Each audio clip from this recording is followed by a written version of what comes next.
জাযাকুমুল্লাহ খাইরান।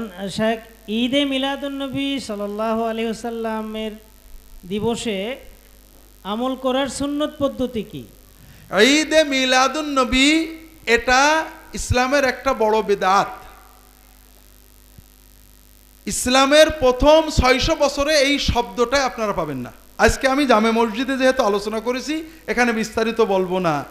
রাসূলুল্লাহ সাল্লাল্লাহু আলাইহি ওয়াসাল্লাম থেকে সাহাবীগণ 600 বছর সিরাতুন নবী, সাহাবী তাবী, 4 ইমাম, আবু হানিফা, আমাদের আব্দুল কাদের জিলানী, কি বলে ইমাম গাজালি সহ সবাই, তারা কেউ মিলাদুন নবী পালন করেনি, সিরাতুন নবী পালন উদযাপন আলোচনা করেছেন, এবং সেটা সারা বছর এবং সারা বছর। এই জন্য রবিউল আউয়াল মাসে ঈদে মিলাদুন নবী পালন করাটা ইসলামে প্রবেশ করেছে রাসূলুল্লাহ সাল্লাল্লাহু আলাইহি ওয়াসাল্লামের ওফাতের 600 বছর পরে। তবে রাসূলুল্লাহ সাল্লাল্লাহু আলাইহি ওয়াসাল্লামের মিলাদ পালনের সুন্নত পদ্ধতি হলো মিলাদ দিন না বার, সোমবার প্রতি সপ্তাহে। বছর ঘুরে আসলে আপনি একদিন নবীর আশেক হবেন, এটার দ্বারা ইসলামের কিছু হয় না। এটা ইহুদি খ্রিস্টানদের সিস্টেম, আমরা নিছি। আপনি প্রতি সপ্তাহে সুযোগ পেলে সোমবারের দিন রোজা রাখবেন।